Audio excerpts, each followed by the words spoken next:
Hello, my name is Professor Shiladitya Rakshit. Implementation of IHL. Brief overview. This module deals with how international law and domestic law of various countries helps in ensuring enforcement of the provisions of international humanitarian law.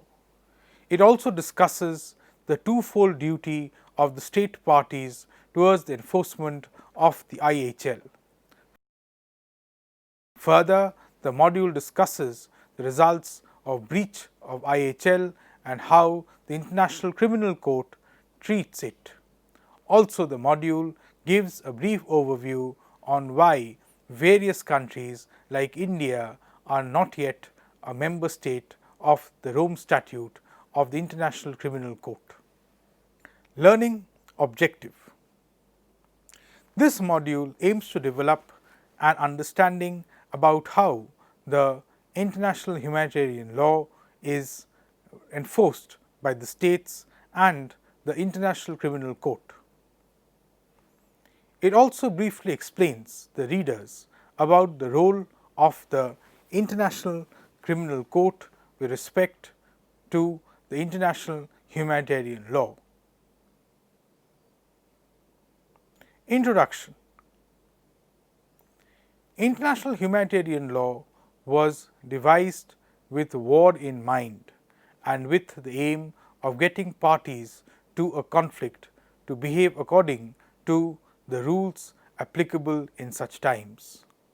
Parties to give a humanitarian treaty have to comply with obligations arising out of that treaty. Whereas all states have to respect provisions that are part of customary law, indeed states have to respect their international commitments and have to take all measures necessary to facilitate implementation of the law. If a party fails to do so, the state may be held responsible for a wrongful act. The obligation to respect and ensure respect for international humanitarian law is found in numerous military manuals. It is supported by the practice of international organizations and international conferences. Basic instructions of IHL. The Geneva Conventions and the additional protocols require the state parties to adopt a number of measures in order to assure compliance with these treaties. Some of these measures have to be taken in peacetime, others in the course of an armed conflict. In this short overview, only 3 such obligations will be mentioned as examples. Instruction to and training of the armed forces. 1. The rule of IHL have to be taught to those who have to comply with the rules. It should be ensured that the personnels in the armed forces are aware of the rules of IHL and will take appropriate steps to ensure the implementation of the laws of war. 2. Domestic legislation on implementation. Many provisions of the Geneva Conventions and of the additional protocols imperatively require each state party to enact laws and issue other regulations to guarantee full implementation of its international obligations. 3.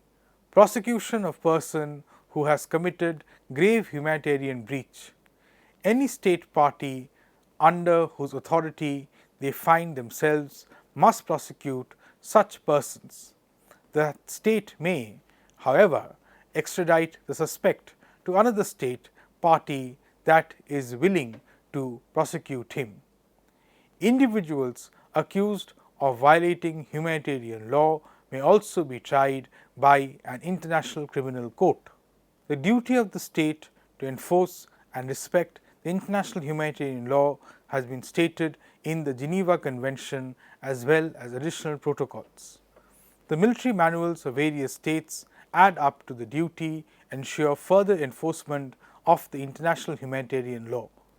Therefore, the military manuals of the state and the provisions of the international humanitarian law helps in implementation of the international humanitarian law. Rules of IHL. Article 1 common to the 4 Geneva Convention reads, I quote, "The high contracting parties undertake to respect and ensure respect for the present convention in all circumstances." I unquote. The obligation to respect and ensure respect applies to international conflicts and indeed to non-international conflicts, to the extent that the latter are covered by common. Article 3. The duty of the parties is twofold. 1. To respect. State is under obligation to everything it can to ensure that the rules in question are respected by its organs as well as by all others under its jurisdiction. 2.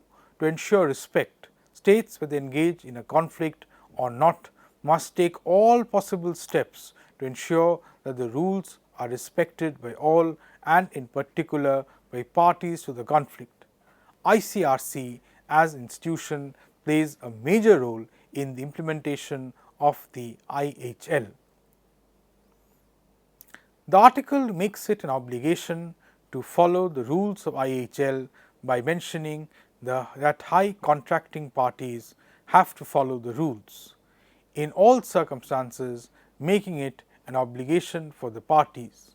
Over the last half century, the practice of states and international organizations, buttressed by jurisprudential findings and doctrinal opinions, clearly supports the interpretation of Common Article 1 as a rule that compels all states, whether or not parties to a conflict, not only to take active part in ensuring compliance with rules of international humanitarian law by all concerned, but also to react against violations of that law.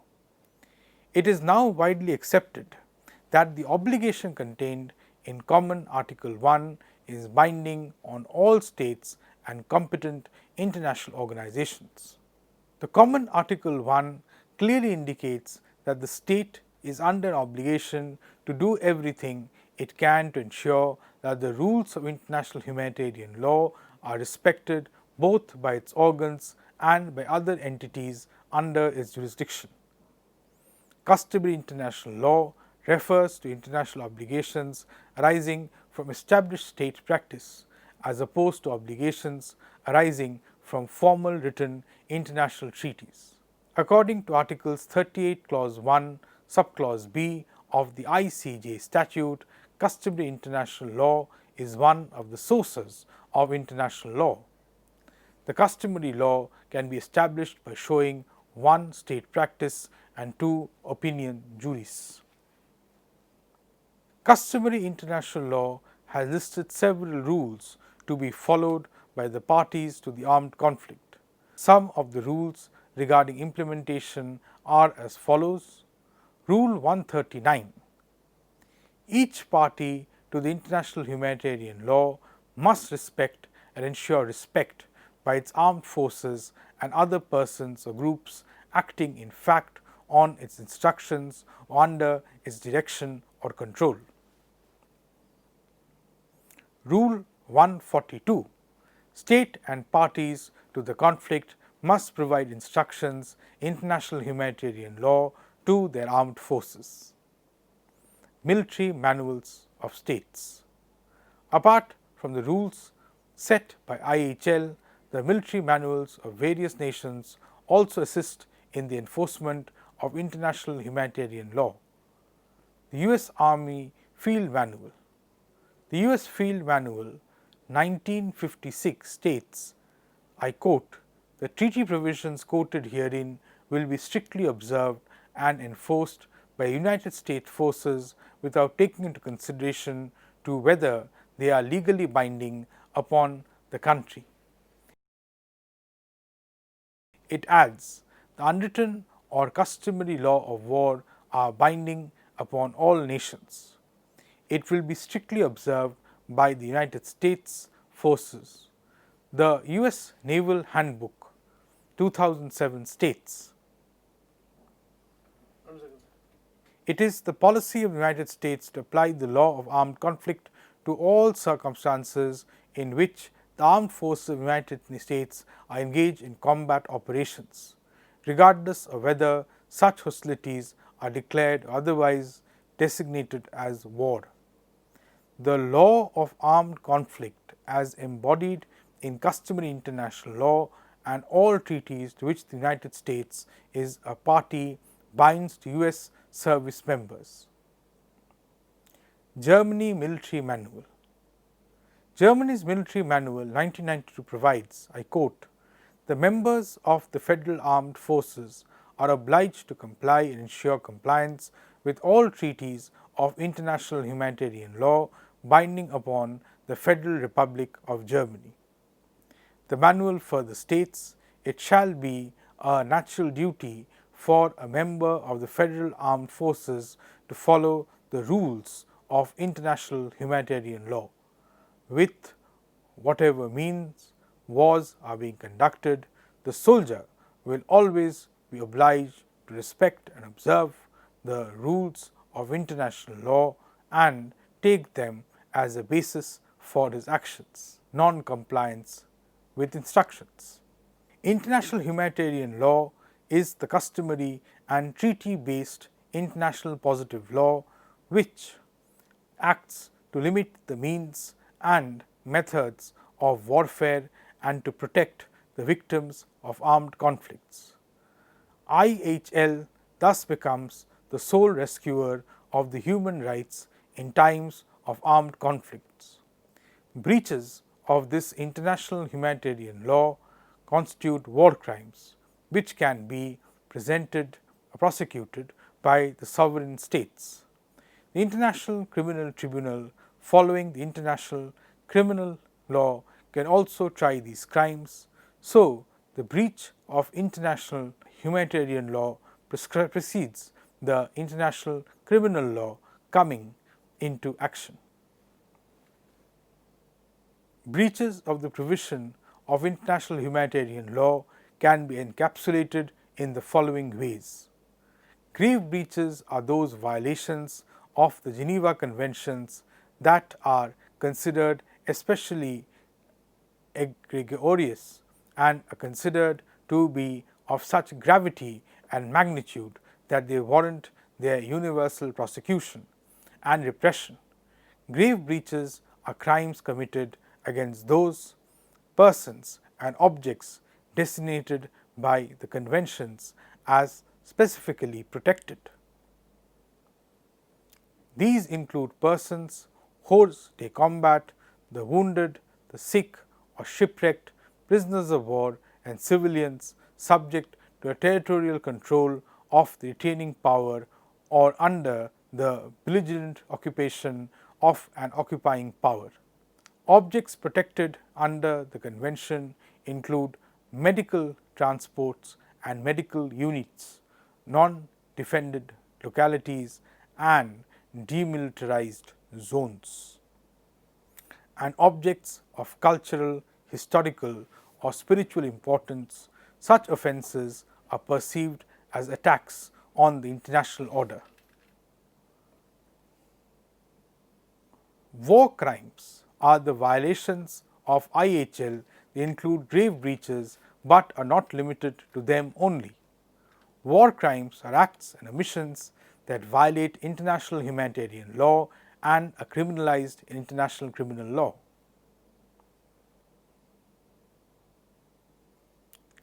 Crimes against humanity / genocide.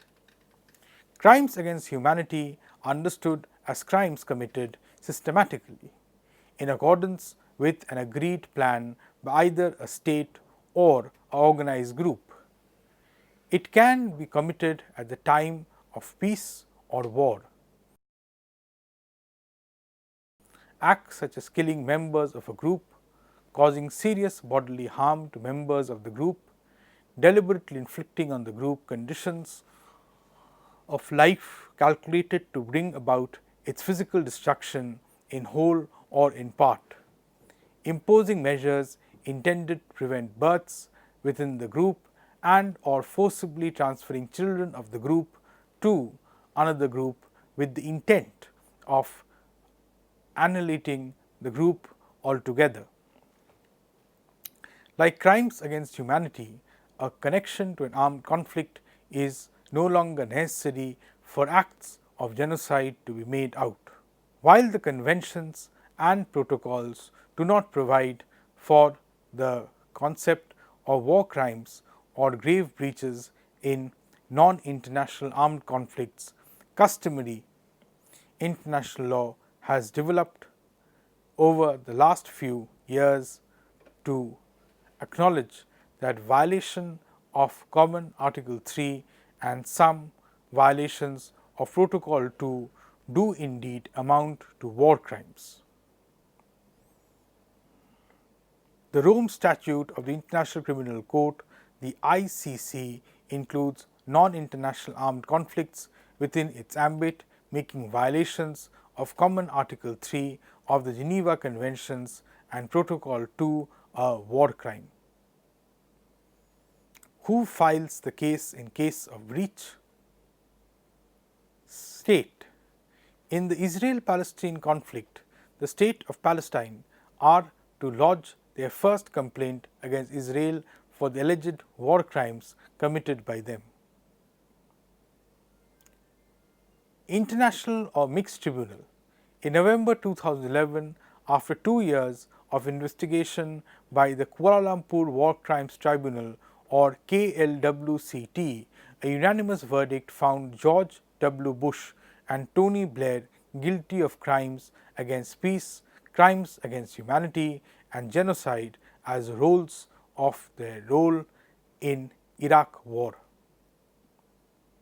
Then is the armed group, domestic law versus international law. The LOAC comes from both customary international law and treaties.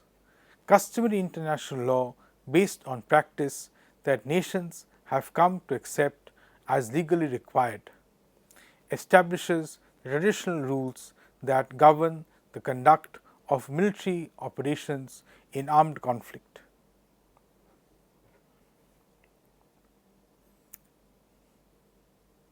Case studies. Sierra Leone ex-president Charles Taylor was convicted of committing 11 counts of war crimes which included terrorism, rape, murder, using child soldiers, etc. during the Sierra Leone War between 1997 to 2003. He was found guilty of abetting the crimes in the country by supporting the actions of Revolutionary United Front RUF and aiding to them. Taylor was sentenced to 50 years in jail in May last year and the Special Court for Sierra Leone.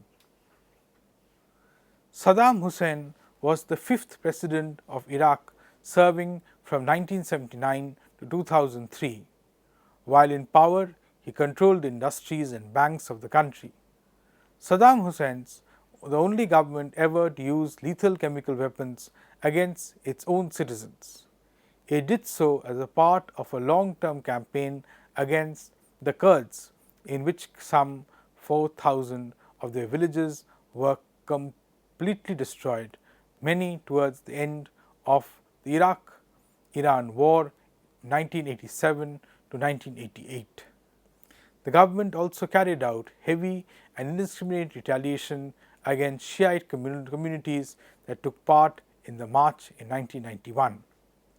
Uprising of the close of the Gulf War, including attacks on their holiest sites and their hospitals.